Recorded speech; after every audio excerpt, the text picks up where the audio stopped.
मुगल साम्राज्य से अलग होकर अवध में नवाबों ने अपने लिए एक नए साम्राज्य की स्थापना की और एक छोटे क्षेत्र में मुगलों के अधीन रहते हुए अपने प्रशासन को आगे बढ़ाया।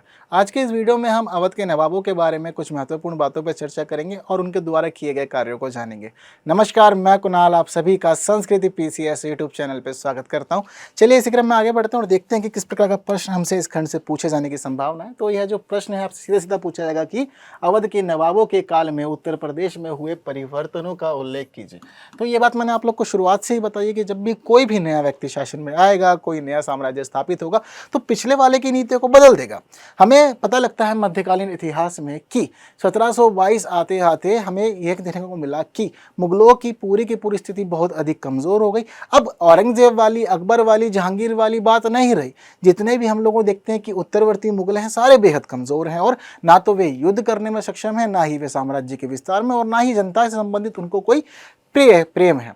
तो ऐसी स्थिति में कहीं ना कहीं मामला गड़बड़ा रहा है। तो वह जो गड़बड़ हुई थी उसी का फायदा फिर बाकी लोग उठाएंगे, जरूरी है।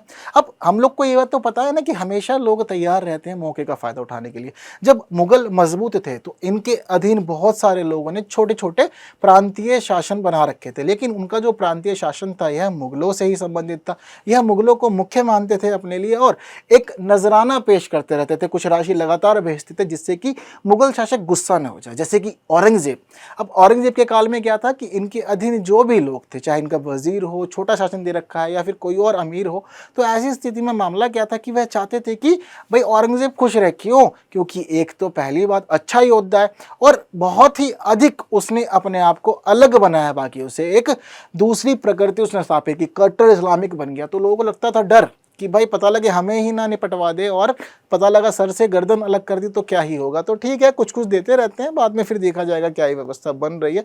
तो इस प्रकार की व्यवस्था चल रही थी। पर 1722 आते आते हम देखते हैं कि 1707 में औरंगजेब की मृत्यु के बाद पूरा मुगल साम्राज्य कमजोर हो गया और धीरे धीरे पतन की ओर बढ़ने लगा। हालांकि अभी भी हमें पता लगता है कि लगभग 150 साल के आसपास तक तो अभी जीवित रहेगा मुगल साम्राज्य, और 1857 की क्रांति जब होगी तब ही मुगल प्रशासन को जड़ से उखाड़ा जाएगा। ठीक है, तो वही मामला हम लोग को समझना है। कुछ खास बातें हैं आज के इस क्लास में, तो जरा देखते हैं क्या कह रही हैं ये बातें। कहते हैं कि भाई अवध जो है यह एक सूबा था मुगल साम्राज्य के अधीन, और जब मजबूत शासक थे, अच्छे शासक थे, तो हमें यहाँ पर पता लगा कि यह जो सूबा था इन्होंने अपने ही कुछ खास व्यक्ति को दे रखा था। क्योंकि देखो ज़रूरी भी है, अगर आपके पास एक बड़ा साम्राज्य है तो आप हर तरफ जाके तो शासन नहीं संभाल सकते। आप हर एक क्षेत्र में नहीं देख सकते कि लोगों के लिए क्या किया जा रहा है, क्या नहीं किया जा रहा है। या मान लीजिए कि किसी दूसरे क्षेत्र में विद्रोह भड़क गया, तो अब बादशाह को उस क्षेत्र तक जाने में तो बहुत अधिक समय लगेगा, इतने में तो पूरा का पूरा सल्तनत स्थापित हो जाएगी। तो इन्हीं स्थितियों से बचने के लिए, विद्रोहों से बचने के लिए इन्होंने इस पूरे के पूरे मामले को तैयार किया। और आज भी तो हम लोग ये करते हैं ना, देखिए केंद्र में कौन है, मोदी जी बैठे हुए हैं, लेकिन हमें पता लगता है कि अलग अलग राज्य अलग अलग मुख्यमंत्रियों के अधीन है ताकि वह स्थानीय स्तर पे काम कर सके। बाकी ठीक है, जो केंद्र का काम है, चाहे पूरे देश की व्यवस्था संभालना हो या फिर विदेशों के साथ व्यवहार करना, वो हम कर लेंगे। तो वही काम सारा का सारा यहाँ हो रहा है। तो बताते हैं कि भाई 1722 जब आई तो पहली बात तो यह है कि जो मोहम्मद शाह है, ठीक है, मोहम्मद शाह क्या है? रंगीला आदमी है। अगर इतिहास पढ़ेंगे तो उसको कहते हैं कि मोहम्मद शाह रंगीला था। रंगीला मतलब आपके मिजाज ही रंगीले वाले थे। आपको डांस देखना पसंद था, आपको गाने सुनने पसंद थे, आपको तस्वीर बनाना पसंद था, तो इस तरफ तो ठीक है। लेकिन आपको यही नहीं पता था कि भाई हमें प्रशासन पे भी ध्यान देना है, सेना भी मजबूत करनी है। मैं आप लोगों को बताऊं, शायद मुझे अभी प्रॉपर एग्जैक्टली याद नहीं आ रहा, शायद इस बार के प्री एग्जाम में प्री पीसीएस था या यूपीएससी था, मुझे एग्जैक्ट याद नहीं है, लेकिन ये क्वेश्चन पूछा गया था कि किसके काल में, शायद पीसीएस में पूछा गया कि किसके काल में संगीत का बहुत अधिक विस्तार हुआ, इस प्रकार का प्रश्न था। तो उसका जो आंसर था वह मोहम्मद शाही था। लेकिन बहुत सारे लोग, जिन लोग को नहीं पता था इसके बारे में, वो लोग गलत करके आए। बट क्योंकि आदमी रंगीला था, इससे हमें एक चीज़ पता लगे कि इंसान को जो चीज़ पसंद होगी इंसान उसको बढ़ाता है ना।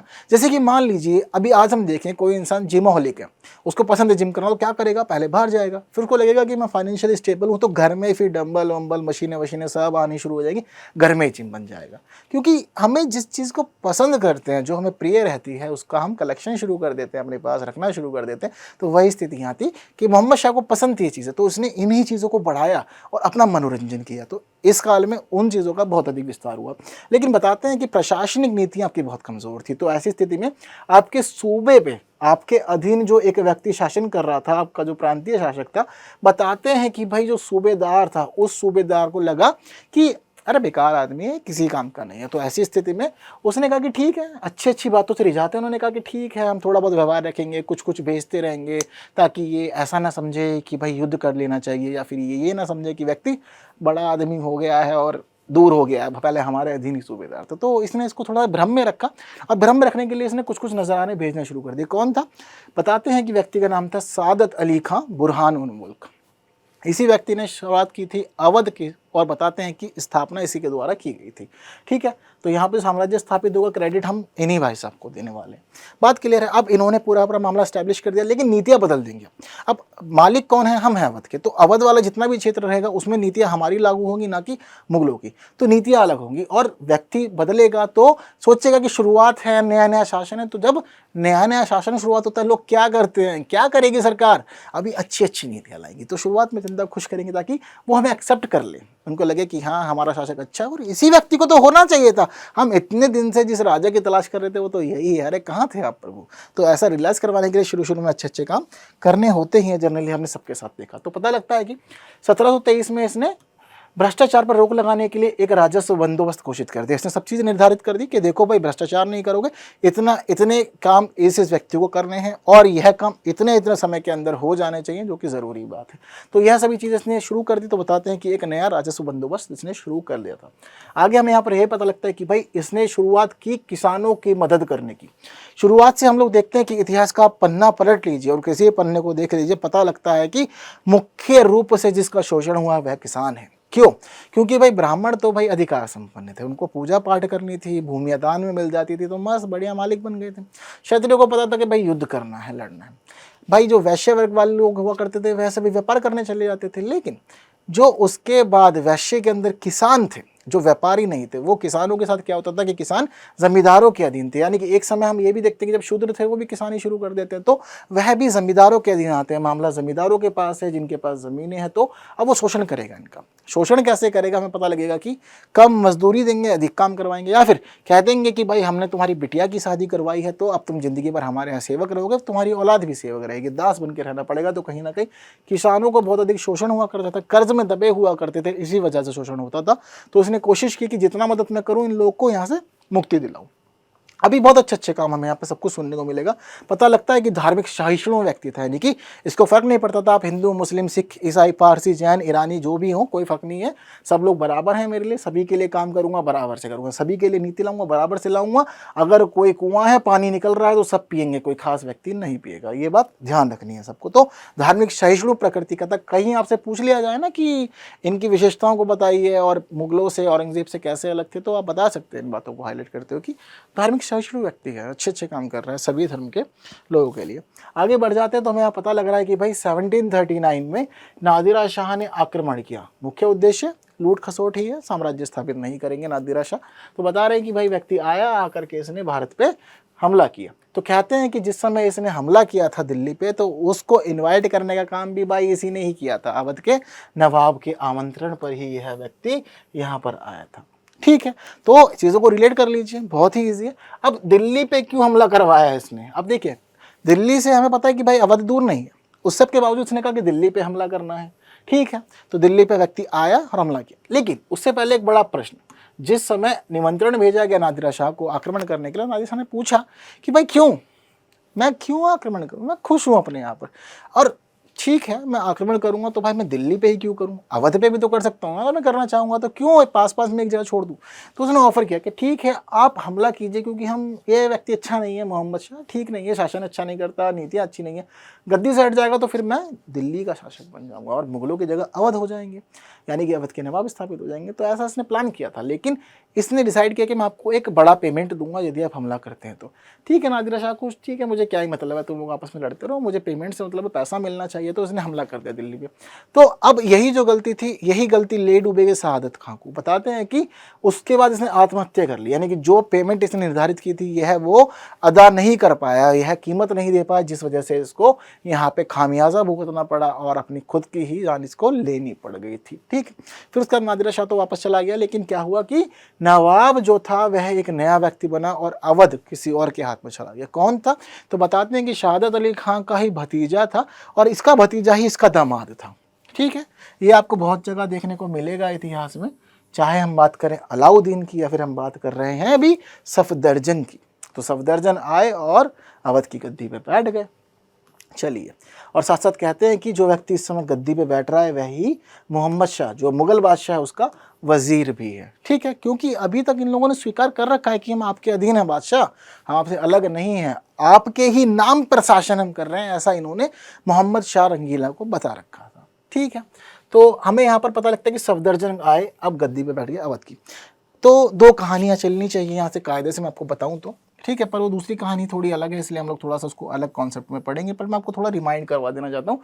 अगर आप चीज़ों को लिंक करना सीख गए ना तो इतिहास पढ़ना सीख जाएंगे, और इस प्रकार इतिहास पढ़ना सीख गए तो ये समझ लीजिएगा कि परेशानियां नहीं होगी। तो क्या क्या मामला है? पहली बात तो ये है कि एक तरफ अवध का अपना इतिहास चल रहा है, ठीक है मामला।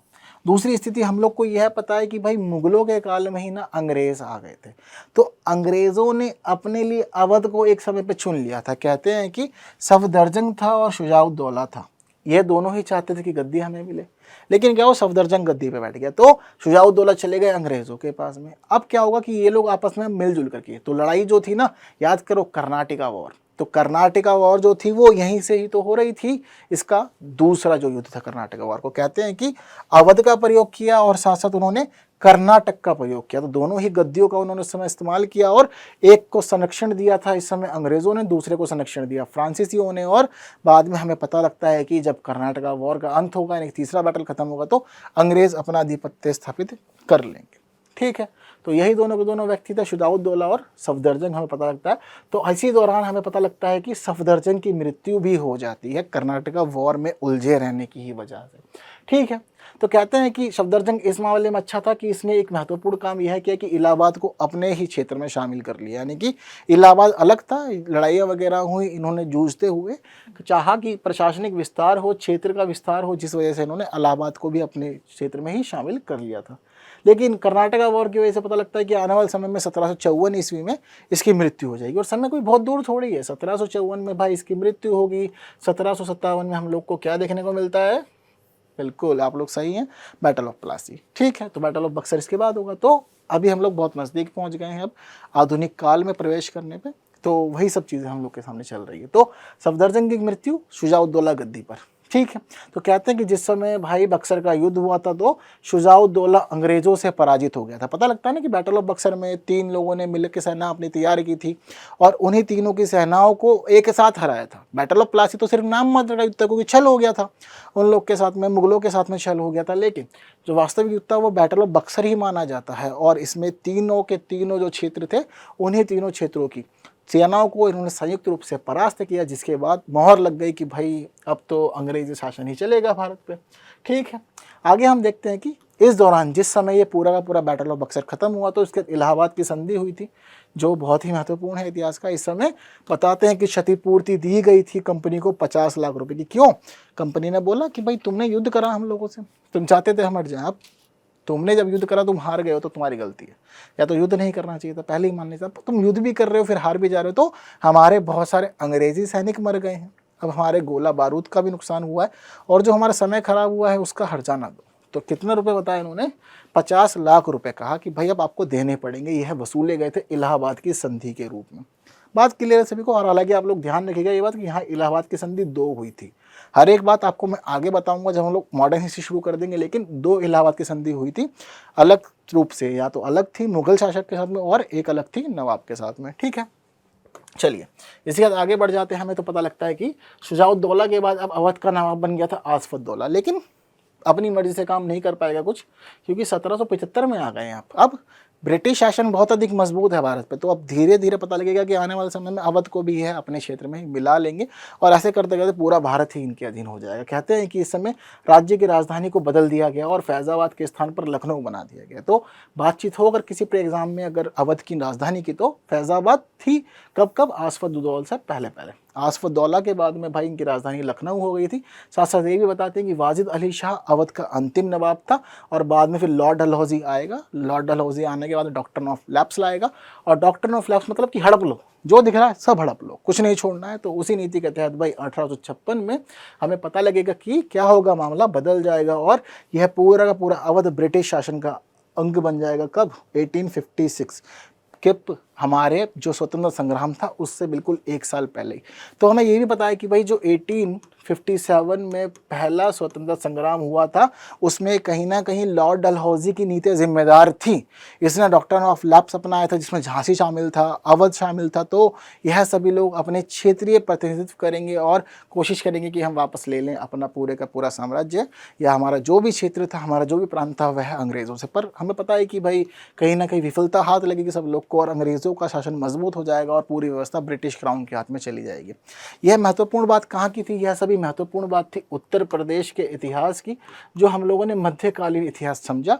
मध्यकालीन इतिहास में ज़्यादातर बातें उत्तर प्रदेश की ही हैं, लेकिन जो भी ज़रूरी चीज़ें हैं, जैसे कि इसकी और नीतियाँ वगैरह हैं, वो हम लोग मेन में पढ़ लेते हैं भारत के इतिहास पढ़ते समय, क्योंकि उस समय यही सब चीज़ें भारत में मुख्य थी। दूसरी बात ये है कि जो वास्तुकला वगैरह थी, इनके कार्य थे, वो सभी आपको मैं आर्ट एंड कल्चर में पढ़ा चुका हूँ।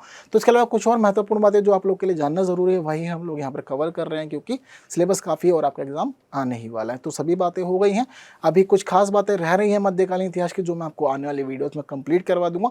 फिर आधुनिक इतिहास में चलेंगे, और आधुनिक इतिहास के मामले में बहुत अधिक महत्व रखता है उत्तर प्रदेश, जो सभी बातें हम लोग यहाँ पर करेंगे इसी प्लेटफॉर्म पे।